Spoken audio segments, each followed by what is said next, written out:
Yo, halo guys, sebelum gua lanjutin ke pembahasannya, gua nggak bosen-bosen ngingetin ke kalian dulu, yuk dukung dulu channel ini dengan pencet tombol subscribe dan loncengnya di bawah ini, agar kalian tidak ketinggalan update dari channel ini.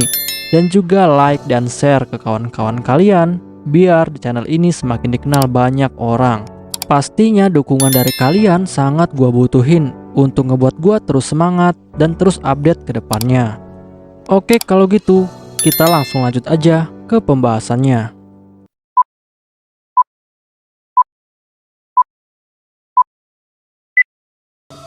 Yo, halo guys, kali ini gue bakal ngebahas light novel Tensei Shitara Slime Dataken atau Tensura, volume ke-6 chapter ke-5. Di chapter sebelumnya, kita semua sudah tahu bahwa Clayman sudah terpancing oleh jebakan Rimuru. Dan di chapter sebelumnya, Guy Crimson dan juga Leon telah melakukan pertemuan. Dan telah terungkapnya fakta-fakta tentang Guy serta asal-usul terbentuknya para Demon Lord. Untuk kalian yang belum nonton di chapter sebelumnya, silahkan ditonton terlebih dahulu. Di tempat lain saat ini, Rimuru sedang menunggu seorang utusan dari pertemuan Walpurgis, yang nantinya utusan itu akan mengantarkannya ke ruang pertemuan. Dan Rimuru akan berangkat bersama dengan Ramirez dan juga para bawahan mereka. Dan ternyata Ramirez juga tidak tahu lokasi dari pertemuan itu. Ramirez hanya tahu bahwa pertemuan itu akan dimulai tengah malam. Tetapi sebelum utusan itu datang, tiba-tiba Rimuru mendapatkan sebuah panggilan telepati. Dan panggilan itu berasal dari Benimaru. Dan setelah panggilan itu terhubung, Benimaru pun langsung melaporkan kepada Rimuru bahwa pertempuran mereka dengan pasukan Clayman baru saja dimulai. Dan Benimaru bilang kepada Rimuru bahwa pasukannya telah berhasil unggul dari pasukan Clayman. Rimuru yang mendengar hal itu, dia pun menjadi sangat senang. Dan Rimuru pun akhirnya menyadari jika kekuatan Benimaru saat ini sudah meningkat sangat pesat berkat evolusi Rimuru menjadi True Demon Lord. Sedikit informasi, Benimaru ternyata telah mendapatkan sebuah skill unik berkat evolusi Rimuru menjadi True Demon Lord. Dan skill unik itu adalah skill lahirnya seorang pemimpin. Dan skill ini memungkinkan Benimaru untuk mendapatkan kontrol penuh dari kekuatannya. Dan skill ini juga mampu mencegah Benimaru untuk hilang kendali. Dan skill ini juga dapat membuat Benimaru tetap tenang dan selalu berpikir dengan jernih dalam keadaan apapun. Bahkan dengan skill ini, Benimaru mampu melihat keadaan pertempuran. Dan Benimaru dapat merubah strategi dengan sangat cepat. Dan hal ini membuat Benimaru dapat memimpin seluruh pasukannya secara efisien. Dan skill ini juga memungkinkan Benimaru untuk menambah kekuatan para pasukannya sebanyak 30% kepada semua pasukan yang dia pimpin. Setelah itu, Benimaru pun bilang kepada Rimuru bahwa dia telah membuat sebuah rencana. Dan rencana itu adalah untuk mengirimkan Zoe dan Hakuro untuk mengambil alih kastil milik Clayman. Rimuru yang mendengar itu, dia pun menjadi sangat ragu. Dan Rimuru bilang kepada Benimaru jika rencana itu sangatlah berbahaya. Karena Rimuru sangat tahu bahwa saat ini mereka kekurangan informasi tentang wilayah milik Clayman.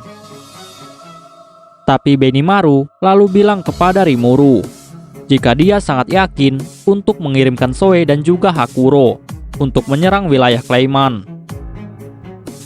Tapi tiba-tiba Shuna yang saat itu telah diam-diam ikut ke dalam panggilan, dia pun langsung menghentikan rencana kakaknya. Benimaru yang mendengar suara Shuna, dia pun menjadi sangat terkejut karena tiba-tiba Shuna ikut dalam panggilan. Lalu Benimaru pun langsung bertanya kepada Shuna apa yang diinginkan oleh Shuna. Tapi Shuna yang ditanyai oleh Benimaru, dia pun malah menjadi sangat kesal. Dan Shuna pun lalu menjawab jika rencana kakaknya adalah rencana yang sangat berbahaya. Dan Shuna bilang bisa saja Soe dan Hakuro akan menjadi korban. Tapi Benimaru langsung membantah hal itu. Benimaru bilang jika Soe dan Hakuro pasti akan baik-baik saja. Shuna yang mendengar itu, dia pun menjadi tambah kesal. Dan Shuna pun langsung marah kepada Benimaru. Shuna bilang kepada kakaknya, jika kakaknya bersikeras untuk mengirim Soe dan Hakuro, maka dia juga akan ikut untuk menyerang kastil milik Clayman. Rimuru yang mendengar pertengkaran mereka berdua, dia pun hanya bisa terdiam. Dan Rimuru tidak pernah menyangka jika Shuna bisa menjadi sangat galak. Dan akhirnya perdebatan antara Shuna dan Benimaru pun dimenangkan oleh Shuna. Dan akhirnya Benimaru mengalah kepada adiknya. Dan setelah itu, Shuna pun langsung meminta Rimuru untuk memberikan sebuah perintah agar dia bisa langsung bergerak menuju kastil Clayman bersama dengan Hakuro dan juga Soe. Tapi Rimuru yang mendengar hal itu, dia pun menjadi sangat ragu. Rimuru tidak yakin untuk memperbolehkan Shuna pergi ke kastil milik Clayman, karena hal itu adalah hal yang sangat berbahaya. Tapi tiba-tiba, Soe dan Hakuro pun langsung ikut masuk ke dalam panggilan. Dan Soe langsung bilang kepada Rimuru bahwa Rimuru tidak usah khawatir dengan keselamatan dari Shuna, karena dia akan menjaga Shuna tetap aman. Lalu Hakuro juga bilang kepada Rimuru bahwa Rimuru tidak usah khawatir. Hakuro juga bilang bahwa ada kemungkinan Karyon juga sudah ditahan di kastil milik Clayman, dan mereka juga akan menyelidiki hal itu. Rimuru yang mendengar itu, dia pun akhirnya setuju. Dan Rimuru langsung meminta mereka untuk mengutamakan keselamatan. Dan mereka bertiga pun akhirnya telah mendapatkan persetujuan dari Rimuru. Dan mereka saat ini terlihat sangat senang dan berterima kasih kepada Rimuru. Dan Rimuru pun langsung memberikan perintah kepada mereka untuk bergerak saat tengah malam. Dan mereka pun langsung setuju dengan perintah dari Rimuru. Dan pembicaraan pun akhirnya selesai. Setelah itu, Rimuru pun langsung memutuskan untuk bertanya kepada Veldora tentang para Demon Lord. Karena Rimuru tahu jika Veldora dulunya pernah bertarung dengan beberapa Demon Lord di masa lalu. Dan setelah itu, Veldora pun mulai bercerita tentang Demon Lord yang berasal dari ras vampir. Veldora bilang kepada Rimuru bahwa Demon Lord itu adalah seorang vampir wanita yang sangat cantik. Dan Veldora juga bilang bahwa dia pernah menghancurkan seluruh kotanya di wilayah kekuasaan dari Demon Lord itu. Dan karena itu, Demon Lord itu pun menjadi sangat marah kepada Veldora. Tapi Veldora lalu bilang kepada Rimuru bahwa dia lupa nama dari Demon Lord itu. Dan Veldora langsung memperingatkan Rimuru bahwa Demon Lord Valentine adalah seorang Demon Lord yang harus diwaspadai. Karena menurut Veldora, Valentine adalah seorang Demon Lord yang cukup kuat. Dan Valentine berhasil membuat Veldora waspada terhadapnya. Tapi tiba-tiba, Ramirez pun langsung memberitahu Veldora dan juga Rimuru. Ramirez bilang bahwa Demon Lord dari ras vampir saat ini sudah berganti. Dan penggantinya ini adalah seorang laki-laki dan bukan perempuan. Dan namanya adalah Roy Valentine. Setelah itu, Veldora pun langsung melanjutkan ceritanya. Dan kali ini Veldora akan bercerita tentang seorang Demon Lord yang lain yang pernah dia lawan. Veldora bilang ke Rimuru bahwa dia juga pernah melawan seorang Demon Lord dari ras raksasa. Dan nama Demon Lord itu adalah Dagrul. Dan Veldora bilang ke Rimuru bahwa dia dan Dagrul pernah bertarung, tapi tidak pernah menemukan siapa pemenangnya. Lalu Veldora juga langsung memperingatkan Rimuru untuk waspada terhadap Dagrul. Dan Rimuru pun di sini akhirnya menyadari jika Veldora ternyata di masa lalu sudah banyak mengalahkan para Demon Lord. Tapi tiba-tiba Ramirez lalu bertanya kepada Veldora, apakah Veldora pernah melawan pemimpin para Demon Lord, yaitu Gi Crimson. Veldora yang mendengar itu, dia pun menjadi sangat gugup untuk menjawab. Lalu Veldora bilang bahwa dia tidak perlu repot-repot untuk datang ke wilayah Gi Crimson, karena wilayah itu sangat dingin. Rimuru yang mendengar itu, dia pun akhirnya sadar jika Veldora berusaha untuk menyembunyikan sesuatu. Setelah itu, Ramirez pun langsung memberitahu Rimuru jika dia, Milim dan juga Gi Crimson adalah para Demon Lord yang terkuat saat ini, dan usianya paling tua dari para Demon Lord yang lain. Dan Rimuru yang mendengar itu, dia pun akhirnya memutuskan untuk waspada terhadap Gi Crimson. Dan setelah itu, Rimuru pun lalu bertanya kepada Veldora, siapa lagi Demon Lord yang belum dia ceritakan. Tapi Veldora bilang kepada Rimuru bahwa dia tidak tahu tentang Demon Lord yang satu ini. Lalu Ramirez pun langsung memberitahu Rimuru bahwa nama Demon Lord itu adalah Demon Lord Dino. Tapi Rimuru memutuskan untuk mengabaikannya. Dan tidak lama, tiba-tiba muncullah sebuah pintu besar. Dan pintu itu adalah pintu yang menuju ke ruangan pertemuan Walpurgis. Dan tiba-tiba pintu itu langsung terbuka. Dan dari dalam pintu itu, ternyata ada seorang wanita yang memiliki rambut berwarna hijau dengan pakaian seorang pelayan.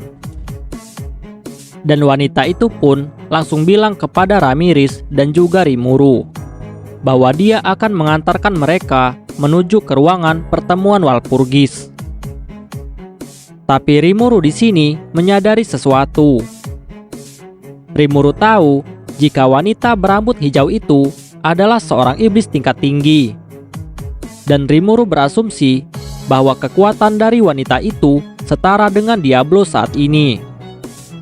Dan Diablo saat ini telah berevolusi menjadi Demon Duke setelah Diablo diberi nama oleh Rimuru.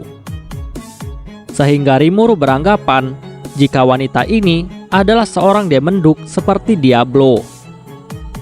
Dan ternyata wanita itu adalah bawahan dari Gi Crimson. Dan dia adalah Mizari, salah satu dari 7 iblis primordial, sama seperti Diablo dan juga Gi Crimson. Dan wanita itu adalah iblis primordial hijau. Setelah itu, Mizari pun langsung memandu Rimuru dan juga Ramirez untuk menuju ke ruang pertemuan. Dan sambil berjalan, Rimuru pun lalu berpikir.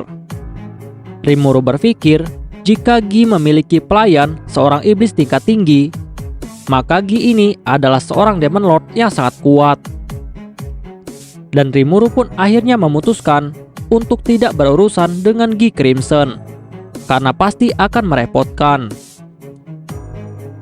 Dan di sini Rimuru lalu berpikir bahwa dia seharusnya mengajak Diablo. Tapi Rimuru memutuskan untuk tidak memikirkan tentang hal itu, karena saat ini Diablo sudah memiliki misi yang lain. Dan akhirnya Rimuru dan juga yang lainnya pun langsung menuju ke pertemuan Walpurgis. Di sisi lain saat ini, Benimaru sedang mengawasi pertempuran. Dan Benimaru terlihat sangat senang, karena semua rencananya telah berjalan dengan sempurna. Tapi tiba-tiba Alphys langsung menemui Benimaru. Lalu Alphys meminta Benimaru untuk memberikan sebuah perintah kepada dirinya dan juga 2 bawahan Carrion. Tetapi Benimaru langsung menolak hal itu. Benimaru bilang kepada Alphys bahwa Alphys dan juga yang lain tidak tunduk kepada Benimaru. Sehingga nantinya jika Alphys dan yang lainnya ikut bertarung, maka Benimaru tidak akan bisa mengontrol formasi. Karena Benimaru hanya bisa mengontrol formasi kepada orang-orang yang tunduk terhadapnya.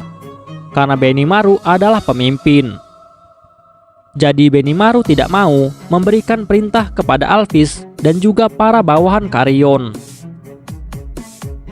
Tapi Alphys lalu bilang kepada Benimaru bahwa dia, Sofia dan juga Pobio sudah menyerahkan komando kepada Benimaru. Dan Benimaru boleh memerintahkan mereka semua untuk menyerang. Benimaru yang mendengar itu, dia pun akhirnya setuju. Dan saat ini, Benimaru adalah orang yang memegang komando seluruh pasukan gabungan.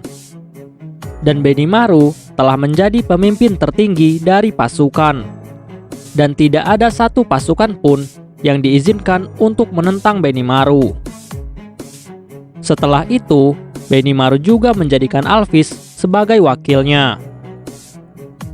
Tapi tiba-tiba Alphys bilang kepada Benimaru bahwa dia merasakan kehadiran beberapa orang yang sangat kuat dari pasukan musuh. Lalu Benimaru pun bilang kepada Alphys bahwa dia juga sudah merasakannya. Dan Benimaru bilang kepada Alphys bahwa jika pasukan musuh itu sudah ditemukan, maka dia akan mengirimkan Gelt dan juga pasukannya untuk menyerang. Tapi tiba-tiba Sofia dan Pobio langsung menyela. Dan Pobio langsung bilang kepada Benimaru bahwa saat ini pasukan musuh ingin menyerang negara mereka. Jadi Pobio ingin ikut bertarung melindungi negaranya. Dan Pobio juga bilang jika dia menyerahkan semuanya kepada pasukan Tempest, maka Carrion pasti akan sangat marah. Lalu Sofia juga bilang kepada Benimaru bahwa setidaknya Benimaru harus mengizinkan mereka untuk membela negaranya. Bahkan Alphys yang mendengar itu, dia juga langsung memohon kepada Benimaru dan meminta Benimaru untuk memberikan mereka sebuah perintah. Dan Benimaru yang mendengar itu, dia pun langsung setuju. Dan Benimaru langsung memerintahkan mereka untuk menyerang. Tetapi sebelum itu, Alphys pun bertanya kepada Benimaru. Alphys bilang ke Benimaru apa yang harus mereka lakukan kepada musuh yang sudah masuk ke perangkap. Dan Benimaru pun langsung bilang bahwa mereka semua harus dibunuh.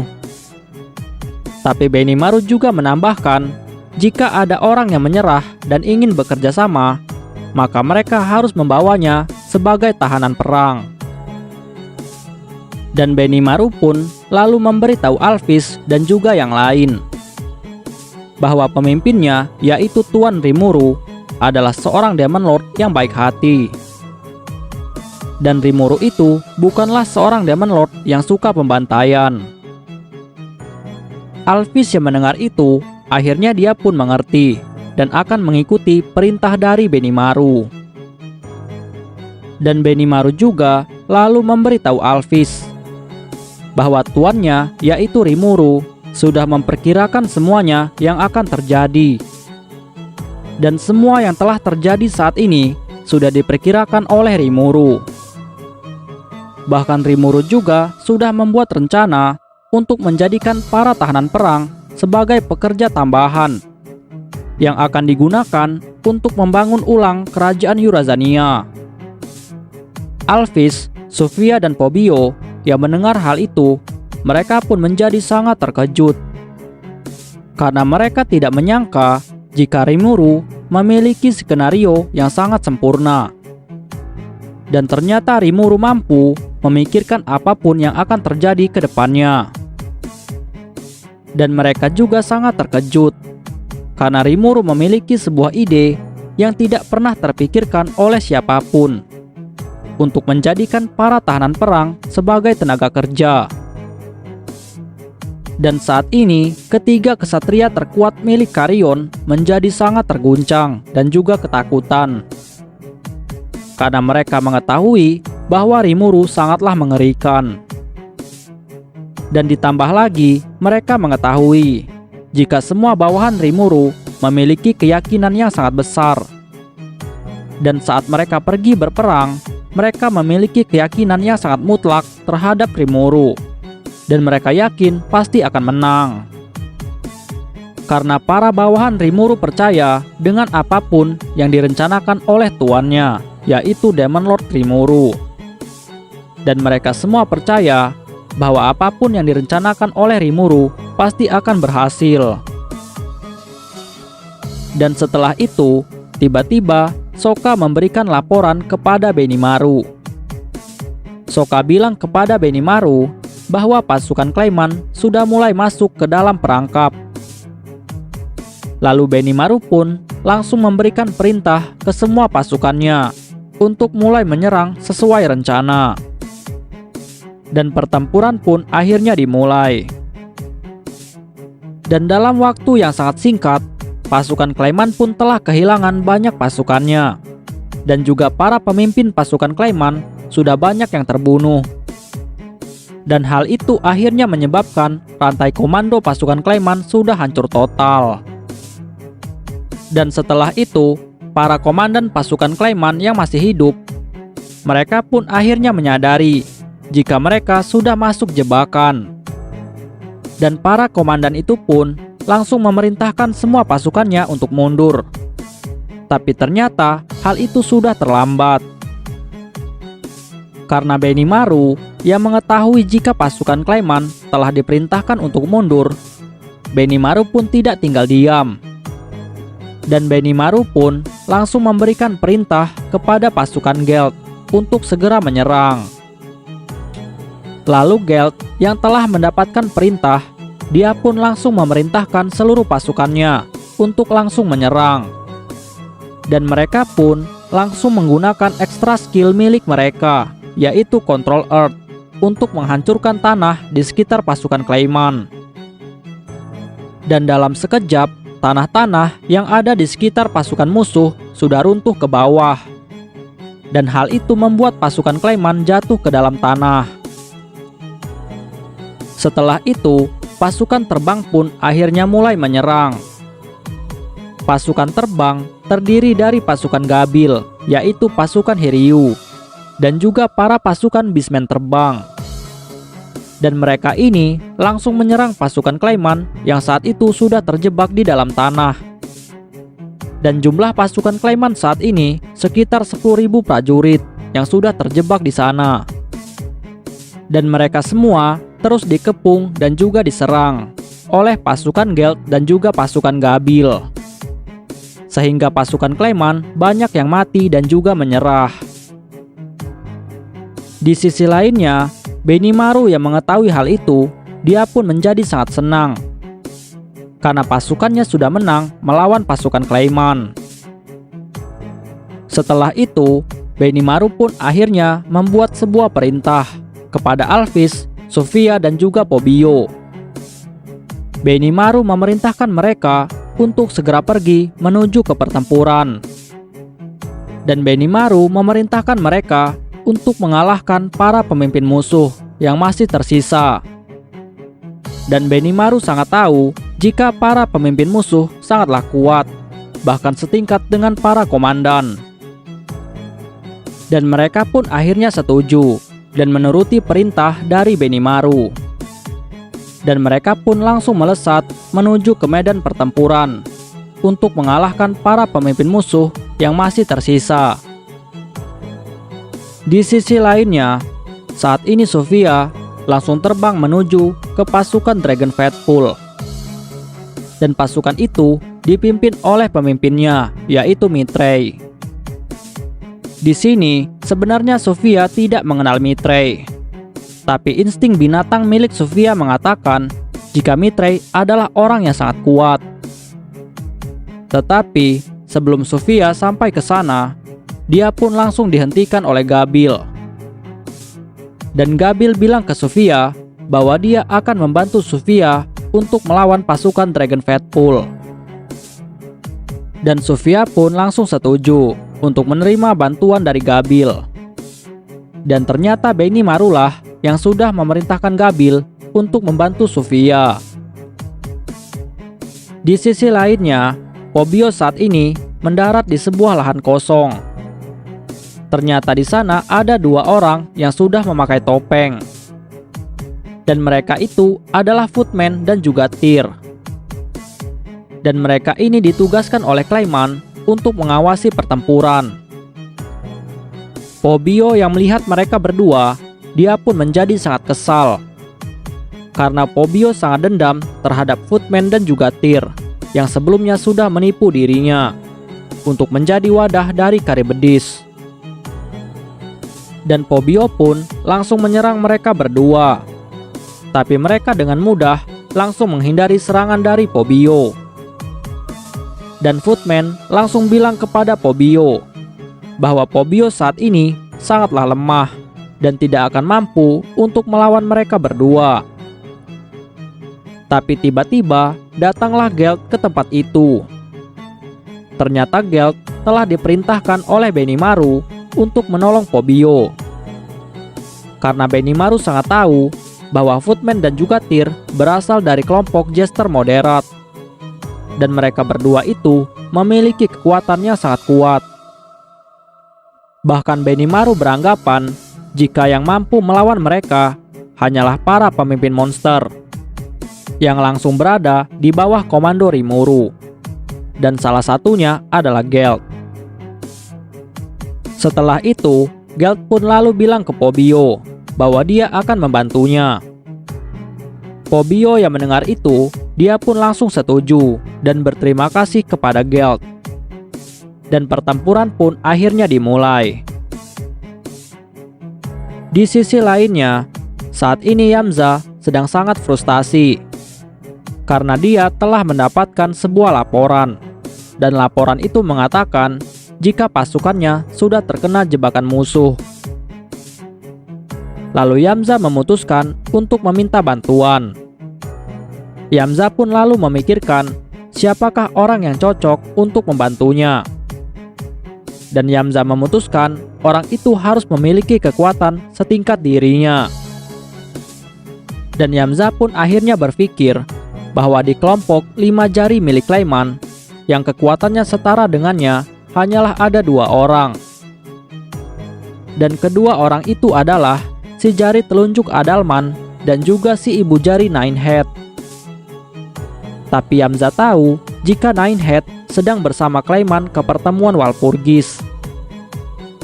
Jadi Yamza memutuskan untuk meminta bantuan kepada Adalman, si jari telunjuk. Tetapi sebelum Yamza bisa meminta bantuan kepada Adalman, tiba-tiba dia kedatangan seorang musuh. Dan musuh itu adalah seorang wanita. Dan ternyata orang itu adalah Alphys. Yamza yang melihat Alphys, dia pun sangat panik. Dan Yamza langsung mencoba untuk melarikan diri. Tapi sebelum Yamza berhasil melarikan diri, dia pun langsung dihentikan oleh Alphys dengan ekstra skill miliknya. Ekstra skill milik Alphys adalah Snake Eye atau mata ular. Skill mata ular milik Alphys dapat membuat semua orang yang menatapnya akan terkena penyakit kelumpuhan, racun, kegilaan, dan sebagainya. Bahkan orang yang memiliki mental yang lemah bisa menjadi batu. Dan dengan skill ini, Alphys pun langsung membuat semua bawahan Yamza yang mentalnya lemah menjadi batu. Yamza yang melihat itu, dia pun akhirnya menyadari jika dia sudah terpojok. Dan dia pun akhirnya sangat ketakutan. Tapi Yamza lalu memutuskan untuk bertarung dengan Alphys. Dan Yamza pun lalu bilang kepada Alphys bahwa dia mengajak Alphys untuk duel 1 lawan 1. Alphys yang mendengar itu, dia pun langsung setuju untuk berduel dengan Yamza. Tapi di sini sebenarnya Yamza ingin menjebak Alphys. Dan Yamza berencana untuk menggores sedikit tubuh Alphys dengan pedangnya. Karena satu goresan saja, maka Yamza pasti akan menang. Karena Yamza saat ini memiliki sebuah pedang unik, yaitu pedang es. Dan pedang itu adalah hadiah dari Clayman. Dan akhirnya Yamza pun mulai menyerang Alphys dengan serangan yang sangat cepat. Bahkan Alphys sendiri tidak bisa mengikuti gerakannya. Tapi untungnya sebelum pedang Yamza dapat menggores tubuh Alphys, tiba-tiba datanglah seorang bantuan. Dan bantuan itu adalah Gupta. Dan Gupta langsung keluar dari bayangan Alphys dan menahan serangan pedang dari Yamza. Setelah itu, Gupta pun lalu memberitahu Alphys bahwa Benimaru sudah menyuruhnya untuk membantu Alphys jika Alphys dalam bahaya. Karena Benimaru sudah memperkirakan jika Yamza akan bertarung dengan sangat licik. Sedangkan Yamza saat ini terlihat sangat kesal karena serangannya sudah berhasil ditahan oleh Gupta. Tapi Gupta juga tahu jika dia terkena serangan itu, maka dia pasti akan mati.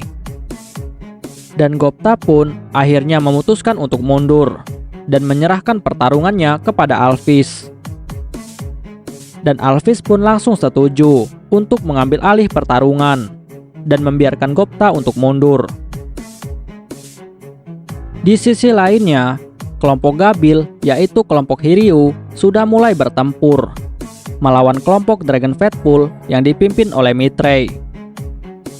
Dan dalam pertempuran itu, banyak yang sudah terluka dari kedua belah pihak. Tapi Mithrei saat ini sedang bertarung dengan Sofia. Bahkan Sofia saat ini sudah masuk dalam mode setengah binatang miliknya, yaitu harimau putih. Karena Sofia menyadari jika Mithrei adalah lawannya yang sangat kuat. Bahkan Sofia saat ini mulai kelelahan karena staminanya terus berkurang. Dan di sisi lainnya, saat ini Gabil sedang bertarung dengan Hermes. Tapi Gabil berhasil menjatuhkan Hermes dengan tombaknya. Lalu Hermes pun langsung meminta tolong kepada Mithrei untuk membantunya.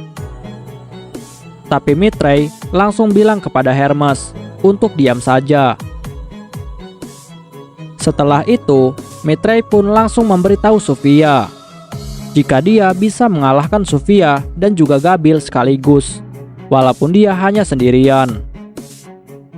Tapi Sofia tidak peduli dengan hal itu. Dan Sofia pun langsung bertanya kepada Mithrei, kenapa manusia bisa sekuat ini? Dan Sofia bertanya kepada Mithrei, apakah orang-orang dari Dragon Fatpool bukanlah manusia? Setelah itu, Mithrei pun langsung menjawab. Mithrei bilang bahwa mereka sebenarnya berasal dari ras naga seperti Gabil. Gabil yang mendengar itu, dia pun menjadi sangat terkejut. Dan Mithrei yang melihat Gabil kebingungan, dia pun langsung menjelaskan lagi kepada mereka. Mithrei bilang ke mereka berdua bahwa tepatnya mereka adalah keturunan naga seperti Gabil. Tapi mereka tidak berevolusi menjadi lizardman. Tapi mereka malah berevolusi menjadi seperti manusia. Dan akhirnya mereka pun dikawinkan dengan manusia. Dan akhirnya terciptalah naga yang memiliki bentuk manusia. Dan Mithrei juga bilang bahwa pada dasarnya Gabil dan Mithrei berasal dari ras yang sama. Gabil yang mendengar itu, dia pun sedikit percaya dengan apa yang dikatakan oleh Mithrei. Karena adiknya sendiri, yaitu Sokka, telah berevolusi menjadi bentuk seperti manusia. Dan Mithrei juga menjelaskan kepada mereka berdua alasan kenapa mereka sangat kuat adalah karena kekuatan naganya masih diturunkan kepada mereka. Dan itu sebabnya Dragon Fatpool menjadi manusia yang sangat kuat. Dan pembicaraan pun akhirnya selesai. Dan pertarungan mereka pun akhirnya dimulai kembali. Lalu Gabil dan Sufia pun memutuskan untuk bekerja sama melawan Mithrei, karena Mithrei sangatlah kuat. Di sisi lainnya, pertempuran Alphys dan Yamza masih terus berlangsung. Dan saat ini pertempuran mereka sudah mencapai puncak. Dan keduanya hampir dikatakan seimbang dalam segi kekuatan. Tapi Yamza saat itu langsung memutuskan untuk menggunakan kartu truf miliknya. Yamza bilang kepada Alphys bahwa dia memiliki senjata yang lain selain pedang es. Dan Yamza pun langsung mengeluarkan artefak berbentuk gelang. Dan artefak itu adalah pemberian dari Clayman. Dan artefak itu mampu menyalin penggunanya dengan sangat sempurna dan membuat Yamza menjadi dua. Dan karena hal inilah, Alphys pun akhirnya terpojok.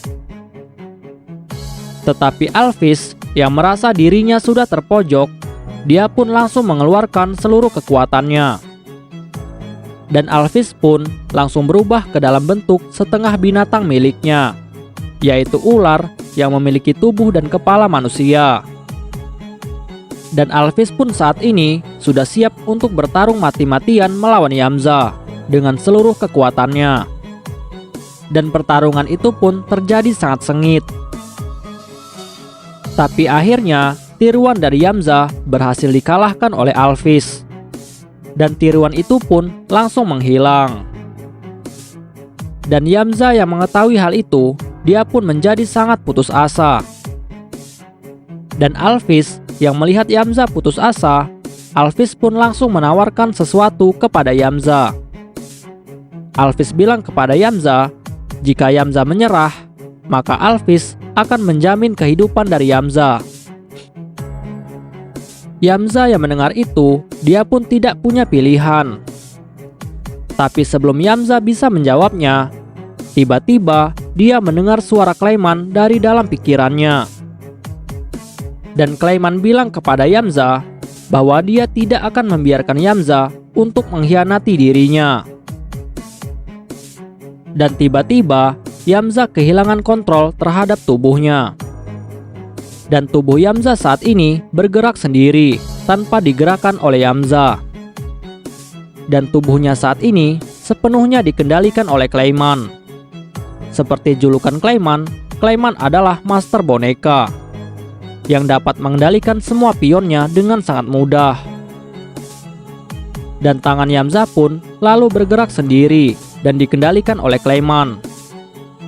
Tangan Yamza itu pun langsung mengambil sesuatu pil berwarna biru yang ada di saku Yamza. Dan pil itu pun langsung dimasukkan ke dalam mulut Yamza. Dan pil itu ternyata adalah bagian tubuh milik Charybdis.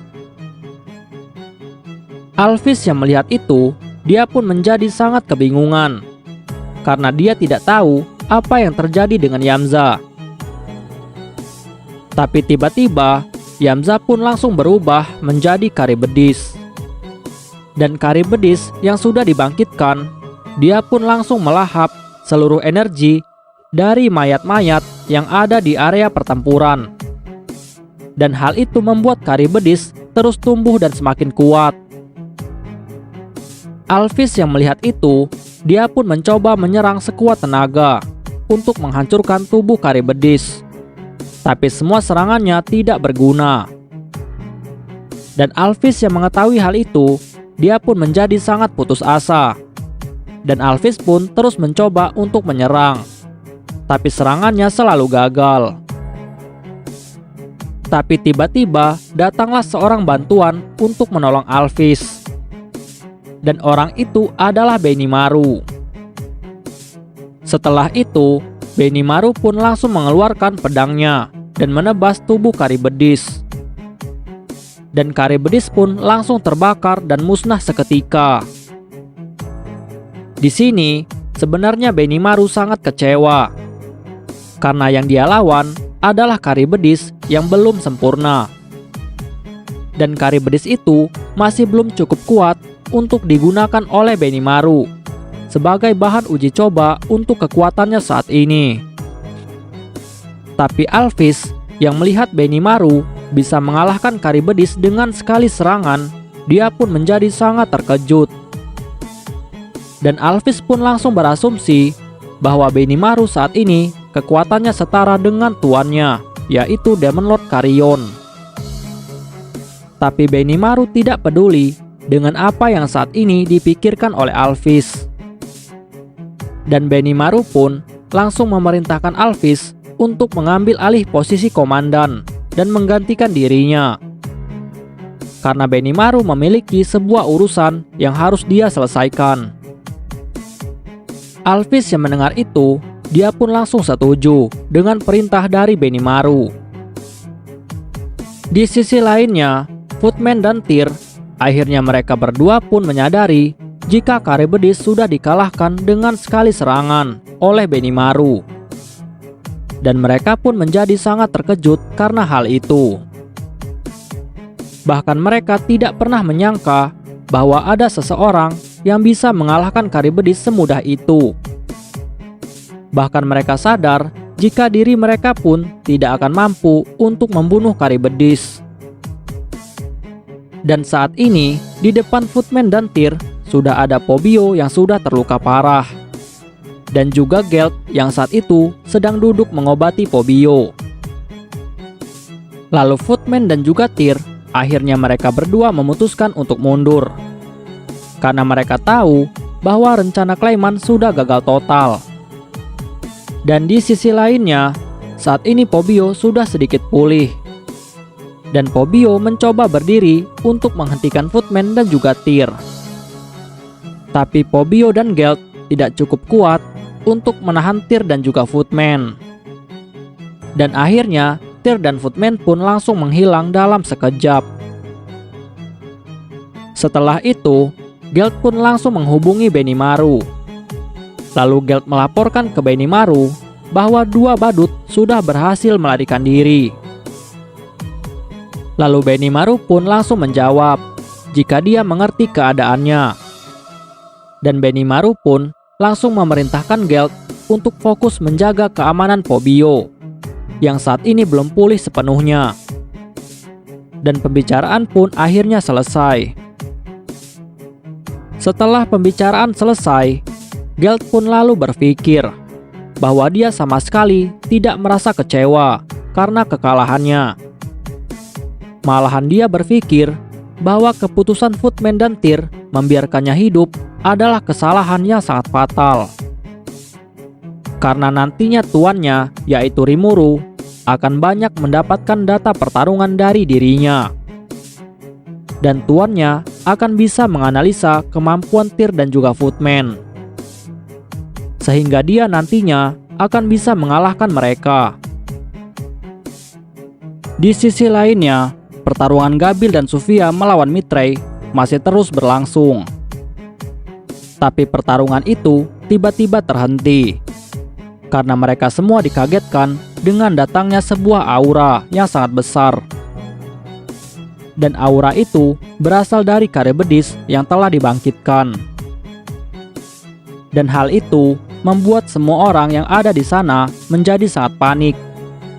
Lalu pertarungan pun akhirnya berakhir karena kemunculan Charybdis. Dan pasukan Dragon Fatful menjadi sangat terkejut karena mereka tidak menyangka bahwa Charybdis sudah bangkit kembali.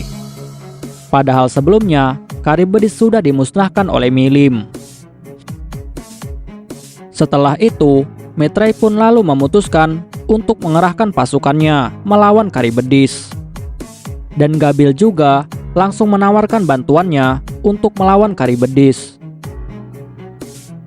Tetapi sebelum mereka memutuskan untuk menyerang, tiba-tiba aura keberadaan Charybdis sudah menghilang.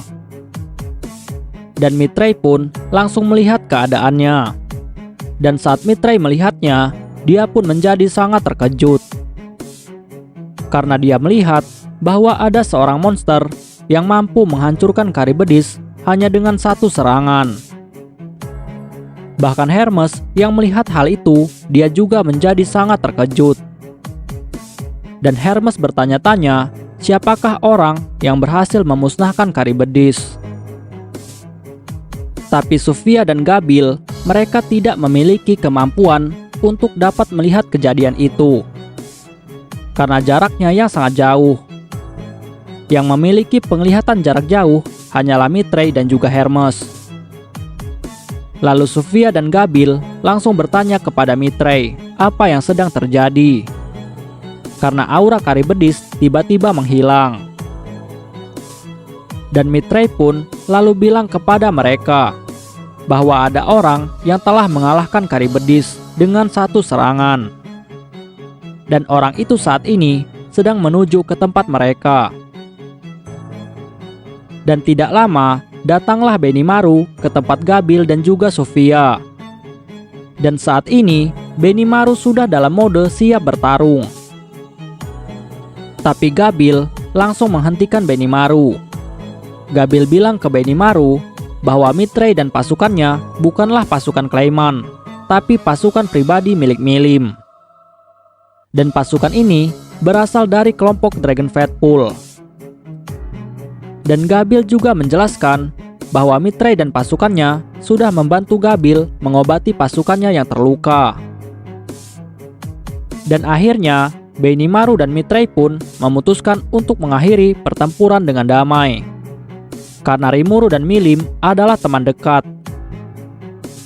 Dan akhirnya pertempuran pun selesai. Dan pertempuran ini dimenangkan oleh pasukan Tempest. Di tempat lain saat ini, Shuna, Zoe dan Hakuro, mereka pun mulai menjalankan misi mereka. Dan mereka dengan cepat telah berhasil memasuki wilayah kekuasaan dari Clayman. Dan wilayah Clayman saat ini dipenuhi dengan kabut yang sangat tebal. Dan ternyata kabut ini bukanlah kabut biasa, karena kabut ini dapat menghalangi persepsi sihir milik seseorang. Sehingga Zoe dan yang lainnya hanya bisa mengandalkan indera mereka saja.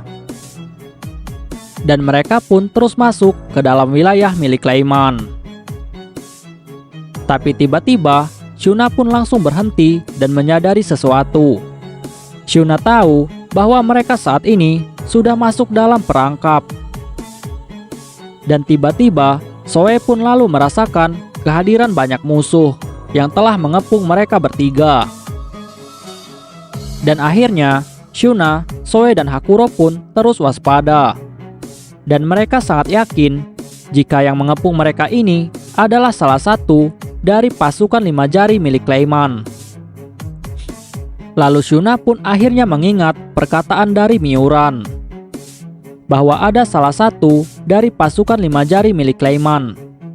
Dan dia adalah orang yang sangat kuat. Dan orang itu menjadi pelindung kastil milik Clayman. Dan orang itu adalah si jari telunjuk Adalman. Dan Adalman ini memiliki kekuatan untuk mengendalikan undead. Setelah itu, tiba-tiba kabut di sekitar mereka pun langsung menghilang. Dan akhirnya terlihatlah sesosok tengkorak yang sangat besar. Dan tengkorak itu membawa pasukan 10.000 undead yang sudah mengepung mereka bertiga. Dan orang itu pastilah Adalman. Dan akhirnya Shuna, Zoe dan Hakuro pun langsung memutuskan untuk bersama-sama menyerang Adalman. Karena jika Adalman dikalahkan, maka para pasukan undead pasti akan menghilang. Tapi ternyata semua serangan mereka tidak ada yang berpengaruh terhadap Adalman. Dan Adalman yang melihat itu, dia pun langsung tertawa. Tapi Hakuro tidak tinggal diam. Hakuro pun langsung dengan cepat mencoba untuk menyerang Adalman dengan kecepatannya. Tapi ternyata serangan dari Hakuro itu berhasil dihentikan oleh seorang kesatria yang sudah menjadi undead. Dan kesatria itu muncul secara tiba-tiba. Dan ternyata orang itu adalah bawahan dari Adalman. Dan namanya adalah Albert. Dan Hakuro yang mengetahui jika serangannya berhasil ditahan oleh seseorang, dia pun menjadi sangat kaget. Karena Hakuro tidak mengira bahwa serangan pembunuhnya bisa dihentikan. Dan Hakuro pun menyadari jika kesatria itu adalah pendekar pedang yang sangat hebat. Setelah itu, Hakuro pun lalu bilang kepada kesatria undead itu bahwa dia menantangnya untuk duel 1 lawan 1. Dan kesatria itu pun langsung setuju untuk menerima tantangan dari Hakuro. Di sisi lainnya, Soe saat ini dihadapkan dengan musuh yang sangat besar. Dan musuhnya kali ini adalah undead yang memiliki tubuh naga. Lalu Shuna memberitahu Soe bahwa naga itu adalah naga kematian. Dan Soe yang mendengar itu, dia pun menjadi sangat tegang. Karena dia menyadari dia tidak akan bisa bertarung dengan kekuatan penuh sambil melindungi Shuna. Tapi Soe memutuskan untuk langsung menyerang naga kematian itu. Dan Soe pun langsung mengeluarkan skill terkuatnya, yaitu skill benang mistik. Dan benang milik Soe ini bisa memotong apapun dengan sangat mudah. Bahkan dengan skill ini, Soe mampu memotong tubuh spirit milik seseorang. Dan karena serangan dari Soe ini, tubuh naga itu pun langsung terpotong. Tapi ternyata tidak lama, tubuh naga itu pun langsung mulai kembali seperti semula.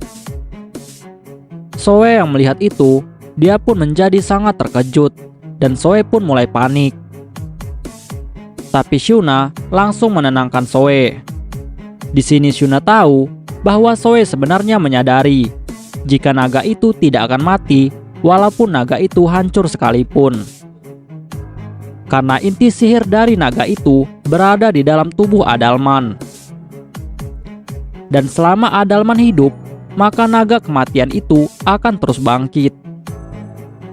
Dan Shuna pun lalu meminta Soe untuk tenang dan berpikir secara rasional. Setelah itu, Shuna pun memutuskan untuk melawan Adalman. Dan Shuna meminta Soe untuk menahan naga kematian. Tapi Soe langsung menentang hal itu. Soe tidak setuju dan bilang kepada Shuna bahwa hal itu sangatlah berbahaya. Tapi Shuna langsung bilang kepada Soe bahwa saat ini dia sangat marah. Soe yang mendengar itu, dia pun akhirnya sadar bahwa Shuna itu adalah mantan tuan putri dari ras Ogre. Dan Shuna juga memiliki kekuatan yang sudah meningkat pesat saat ini. Dan Soe pun lalu berpikir bahwa Shuna bukan lagi seorang yang butuh perlindungan. Dan Soe pun akhirnya setuju. Lalu Soe pun langsung pergi untuk bertarung dengan naga kematian. Sedangkan Shuna akan bertarung melawan Adalman. Di sisi lainnya, saat ini Shuna sudah sendirian. Dan dia sudah bersiap untuk bertarung dengan Adalman. Tapi Adalman yang melihat Shuna hanya sendirian, Adalman pun lalu mengejek Shuna. Adalman bilang apa yang bisa dilakukan oleh Shuna tanpa penjaganya. Tapi Shuna langsung menjawabnya dengan tenang. Shuna bilang kepada Adalman jika Adalman tidak perlu khawatir tentang hal itu. Dan Shuna pun langsung mulai menggunakan skill miliknya. Dan skill itu adalah Alignment Field, atau biasa disebut dengan bahasa Indonesianya adalah perataan area atau perataan bidang. Dengan skill ini, Shuna mampu menjadikan seluruh area di sekitarnya dengan radius 300 meter menjadi tanah suci. Dan hal itu akan menghapus seluruh kejahatan yang ada di area cakupan dari skill itu. Dan skill ini adalah salah satu skill yang berhasil diciptakan oleh Shuna dengan menggunakan skill unik miliknya. Dan skill unik milik Shuna adalah skill creation. Lalu setelah itu, dalam sekejap, area dengan radius 300 meter dari Shuna, area itu pun telah menjadi area tanah suci dan telah melenyapkan seluruh undead yang ada di sana dalam sekejap. Dan akhirnya, hanya Adalman dan Shuna lah yang masih tersisa di area pertarungan. Dan Adalman yang melihat kemampuan Shuna, dia pun menjadi sangat terkejut. Lalu Adalman pun langsung menjadi lebih hormat kepada Shuna. Dan di sini Adalman pun lalu berpikir bahwa kemungkinan Shuna bisa melepaskan dia dan kawan-kawannya dari ikatan milik Clayman. Lalu setelah itu, Adalman pun langsung meminta Shuna untuk memperkenalkan dirinya. Dan Shuna pun langsung mengenalkan dirinya kepada Adalman. Shuna bilang ke Adalman bahwa namanya adalah Shuna. Setelah itu, Adalman pun langsung mengajak Shuna untuk segera mengakhiri pertempuran mereka dengan menggunakan serangan terkuat masing-masing. Dan Adalman bilang kepada Shuna, jika Shuna menang, maka Adalman akan mengikuti semua perintah dari Shuna. Tapi Shuna lalu bilang kepada Adalman bahwa dia tidak mengharapkan apapun dari Adalman. Dan Shuna juga bilang ke Adalman jika dia datang ke sini hanya untuk menghancurkan Demon Lord Clayman. Dan jika Adalman tidak menghalanginya, maka Adalman akan dibiarkan untuk tetap hidup. Adalman yang mendengar itu, dia pun sedikit agak ragu. Karena menurut Adalman, Shuna dan yang lainnya tidak akan bisa menghancurkan Clayman. Karena Adalman dulunya sangat mengenal Demon Lord Clayman. Adalman tahu jika Clayman itu dulunya adalah seorang anak buah dari Demon Lord Khazarim. Dan di sini Adalman pun lalu berpikir, jika menaklukkan Khazarim dan Clayman itu mudah, maka dia sudah dari dulu melakukannya. Sedikit informasi, Adalman dulunya adalah seorang manusia. Dan Adalman ini adalah seorang pangeran dari salah satu negara kecil di bawah kekuasaan kerajaan Ruberion. Lalu Adalman dan kerajaannya menganut agama untuk menyembah dewa Ruminas. Adalman adalah orang yang sangat taat kepada dewa Ruminas. Dan karena hal itulah, Adalman pun akhirnya berhasil menjadi master sihir terbesar pada zamannya. Lalu setelah itu, Adalman pun mendapatkan pangkat kardinal yang tertinggi di Gereja Barat. Dan pada saat itu, Adalman pun menjadi sangat ahli di bidang sihir suci bersama dengan temannya, yaitu Gadra. Dan karena kemampuan Adalman, akhirnya Adalman pun memiliki posisi otoritas di dalam pusat Gereja Barat. Dan pada suatu hari, Adalman pun mendapatkan sebuah kabar. Dan kabar itu mengatakan bahwa Adalman akan dipromosikan menjadi seorang manusia tertinggi dengan gelar Sage. Dan Adalman dipanggil untuk menuju ke Gunung Suci milik Kerajaan Ruberion. Dan dulu Gunung Suci Ruberion dikenal sebagai rumah dari Dewa Ruminas. Tetapi setelah Adalman sampai di atas gunung itu, Adalman malah dihianati oleh para petinggi dari Gereja Barat. Dan Adalman pun akhirnya terbunuh. Dan Dewa Ruminas yang selalu dia percaya malah tidak melakukan hal apapun untuk menolong Adalman. Dan sejak saat itu, Adalman pun akhirnya kehilangan kepercayaan terhadap Dewa Ruminas. Tapi untungnya saat itu, Adalman memiliki seorang teman yang namanya adalah Gadra. Gadra pun lalu melakukan sebuah percobaan sihir. Dan sihir itu ternyata berhasil menghidupkan Adalman kembali. Tapi Adalman hidup menjadi seorang undead. Dan Adalman memiliki rekan yang sangat setia. Dan orang itu adalah Albert dan juga naga kematian. Lalu Adalman pun akhirnya dipungut oleh Khazarim. Karena Khazarim tertarik dengan kemampuan milik Adalman. Dan Adalman pun akhirnya menjadi bawahan dari Khazarim. Dan saat ini Adalman menjadi bawahan dari Clayman. Dan setelah itu, pertarungan Shuna melawan Adalman pun masih terus berlanjut. Dan Adalman pun langsung mengeluarkan sihir miliknya Dan itu adalah sihir zat asam yang dapat mencairkan apapun. Tapi Shuna dengan mudah langsung menangkis sihir itu dengan dinding api miliknya. Dan api Shuna langsung menguapkan semua cairan asam dari serangan Adalman. Dan Adalman yang mengetahui hal itu, dia pun tidak tinggal diam. Lalu Adalman pun langsung menyerang Shuna dengan sihir yang lain. Dan sihir itu adalah Curse Bean.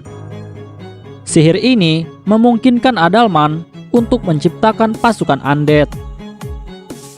Tapi Shuna langsung melawannya dengan menggunakan sihir Holy Bell.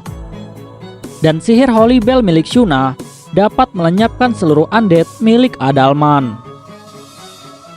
Adalman yang melihat Shuna bisa menggunakan sihir suci, dia pun menjadi sangat terkejut. Karena Adalman tidak menyangka bahwa seorang monster bisa menggunakan sihir suci Holy Bell. Dan menurut Adalman, seharusnya seorang monster tidak bisa menggunakannya. Tapi Shuna langsung menjelaskan kepada Adalman kenapa dia bisa menggunakan sihir suci. Shuna bilang ke Adalman bahwa sihir suci tidak terbatas untuk manusia saja. Dan sihir suci ini berasal dari kepercayaan dan keyakinan seseorang. Selama orang itu memiliki kepercayaan terhadap seseorang, maka dia bisa menggunakan sihir suci. Tidak peduli apakah orang itu monster ataupun manusia. Adalman yang mendengar itu, dia pun akhirnya menyadari. Dan Adalman pun akhirnya tahu kenapa dia saat ini tidak bisa menggunakan sihir suci. Dan alasannya adalah karena Adalman telah kehilangan kepercayaan terhadap Dewa Ruminas. Setelah itu, Shuna pun langsung bilang kepada Adalman, jika Adalman tidak menggunakan sihir suci, maka Adalman tidak akan bisa mengalahkan dirinya. Adalman yang mendengar itu, dia pun menjadi sangat terkejut. Dan Adalman langsung bertanya kepada Shuna, kenapa Shuna bisa tahu bahwa dirinya dulunya adalah seorang uskup gereja? Dan Shuna pun langsung menjawab. Shuna bilang ke Adalman bahwa dia bisa tahu karena penampilan Adalman. Dan pakaian yang dipakai oleh Adalman adalah pakaian yang hanya bisa dipakai oleh orang-orang dari gereja barat. Dan Adalman yang mendengar itu, dia pun menjadi sangat kesal. Lalu Adalman pun langsung mengeluarkan sihir suci terkuatnya untuk menyerang Shuna. Dan sihir itu adalah sihir Disintegration. Dan sihir ini adalah sihir yang sama yang digunakan oleh Hinata untuk membunuh Rimuru. Dan sihir ini adalah sihir terkuat milik pasukan gereja barat. Tetapi sebelum Adalman selesai merapalkan sihirnya, ternyata Shuna sudah menunggu Adalman untuk menggunakan sihir terkuatnya. Setelah itu, Shuna pun langsung menggunakan skill unik miliknya, yaitu Creation. Dan dengan skill ini, Shuna mampu merubah parse sihir milik Adalman, sehingga Shuna dapat mengambil alih sihir milik Adalman. Dan akhirnya, sihir Adalman pun berhasil diambil alih oleh Shuna. Dan Shuna pun langsung menembakkan sihir itu langsung ke arah Adalman. Dan dalam sekejap, Adalman pun langsung kalah dan jatuh berlutut. Di sisi lainnya, Albert yang melihat Adalman sudah dikalahkan, dia pun akhirnya kehilangan keinginan untuk bertarung. Dan Albert langsung pergi melihat keadaan Adalman yang saat itu sudah jatuh ke tanah. Dan Hakuro yang melihat itu, Hakuro pun akhirnya menyadari jika pertarungan Shuna sudah selesai. Dan di sisi lainnya, Zoe saat ini sedang bertarung melawan naga kematian. Tapi tiba-tiba Zoe menjadi sangat terkejut karena naga kematian lenyap seketika. Dan akhirnya Zoe pun menyadari jika Shuna sudah berhasil mengalahkan Adalman. Lalu setelah itu, mereka bertiga pun langsung berkumpul. Dan mereka pun langsung lega karena pertarungan telah selesai. Dan pertahanan terkuat dari wilayah milik Clayman pun akhirnya telah dihancurkan. Dan semua pasukan Clayman, baik militer ataupun non-militer, telah menyerah tanpa syarat terhadap pasukan Shuna dan kawan-kawan. Bahkan para bawahan Clayman yang sudah diikat dengan sihir kutukan oleh Clayman dan juga Khazarim, mereka semua sudah dibebaskan oleh Shuna menggunakan sihir suci miliknya. Dan akhirnya, Shuna, Zoe, dan Hakuro telah berhasil mengambil alih kastil milik Clayman dengan waktu yang sangat singkat. Dan setelah itu, mereka pun langsung mencari tahu apakah Carrion telah ditahan di kastil itu. Tapi ternyata Carrion tidak ada di sana. Tapi Shuna dan juga yang lain akhirnya memutuskan untuk menjarah apapun yang ada di kastil milik Clayman. Tetapi sebelum mereka melakukan penjarahan, tiba-tiba mereka didatangi oleh seseorang yang sudah terlihat sangat lemah. Dan orang itu adalah Adalman. Hakuro yang melihat Adalman, dia pun langsung bersiap untuk menyerang. Tapi Shuna langsung menghentikan Hakuro. Shuna bilang ke Hakuro bahwa Adalman saat ini bukan untuk menyerang. Lalu Adalman dan juga anak buahnya Albert langsung bersujud di hadapan Shuna. Lalu Adalman pun langsung berterima kasih kepada Shuna.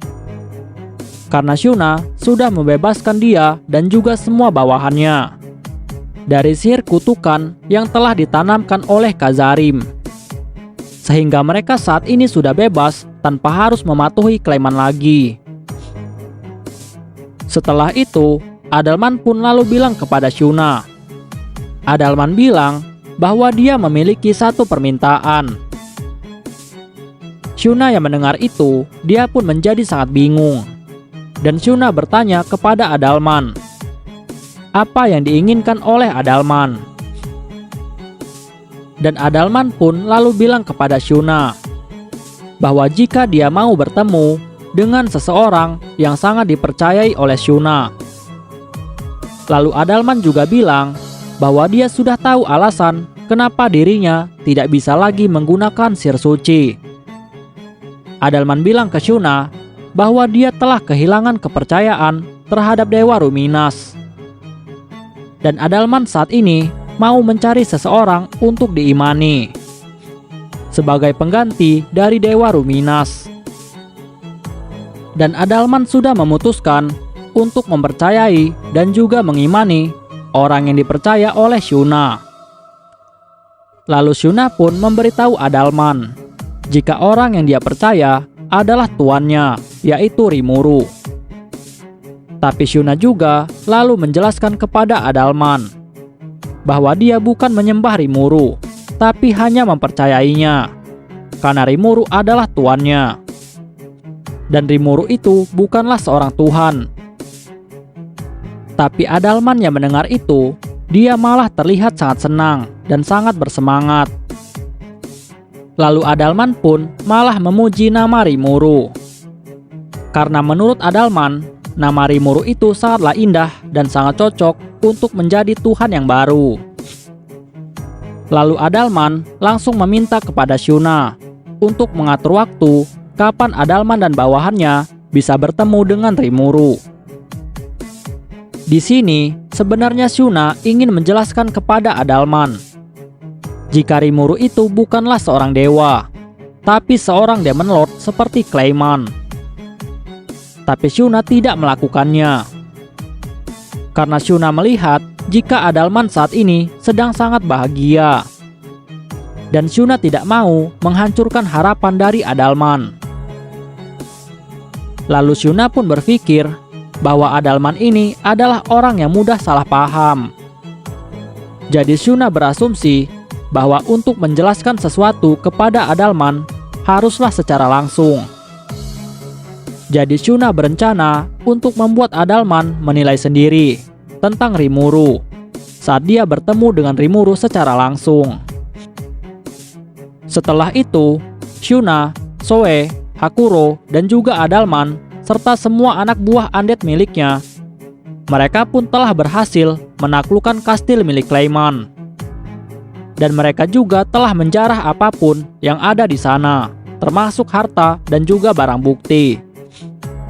Oke guys, pembahasan kita di chapter kali ini selesai sampai di sini dulu, dan kita bakal lanjut lagi di chapter selanjutnya. See you next time, bye bye.